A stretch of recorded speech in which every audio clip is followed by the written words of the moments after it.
कर ली है।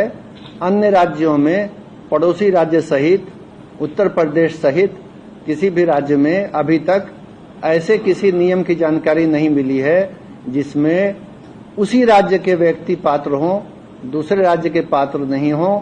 ऐसी बात नहीं है।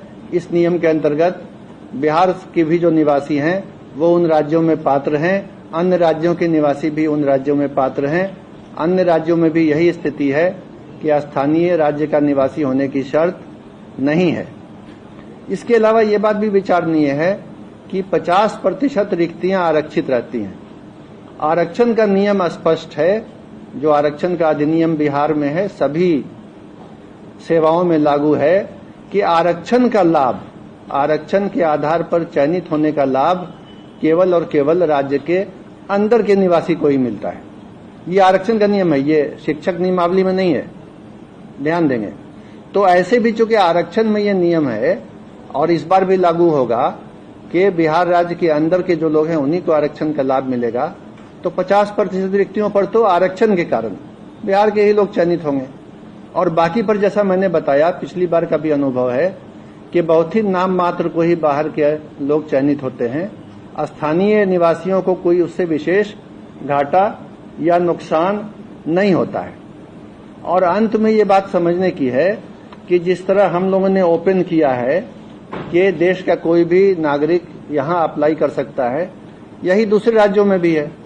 तो अगर विभिन्न राज्य इस तरह के नियम बनाने लगेंगे, हालांकि वो विधि सम्मत नहीं होगा, लेकिन अगर बनाने लगेंगे कि उसी राज्य के लोग अप्लाई करें, तो जाहिर है बिहार के भी जो युवक हैं, युवतियां हैं, जो अभ्यर्थी हैं, जो दूसरे राज्यों में नौकरी के लिए अप्लाई कर रहे हैं, चयनित हो रहे हैं, काम कर रहे हैं, उनके भी अवसर समाप्त हो जाएंगे।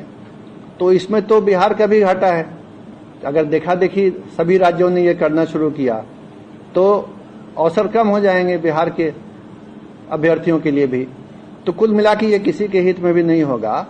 और ये सरकार ने सभी विधिक पहलुओं की जांच करके, कानूनी पहलू को समझ के, बहुत सोच विचार करके ये नियम बनाया है कि बिहार राज्य सहित पूरे देश के लोग अप्लाई कर सकते हैं। हालांकि संभावना यही है कि अधिकांश या लगभग सभी बिहार राज्य के ही अभ्यर्थी होंगे और चयनित भी वही होंगे।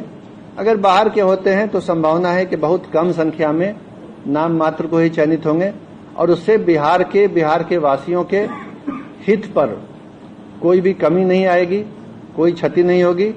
और ऐसे तो आप समझ ही सकते हैं कि बिहार लोक सेवा आयोग के माध्यम से मेरिट के आधार पर अच्छे शिक्षकों का चयन होगा, जिससे राज्य की शिक्षा व्यवस्था पहले से भी और बेहतर हो जाएगी। और इसी परिणाम की ओर राज्य सरकार अग्रसर है और बिहार लोक सेवा आयोग के माध्यम से यह चयन होने जा रहा है।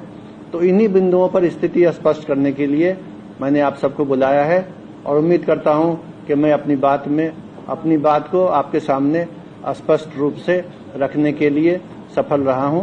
धन्यवाद।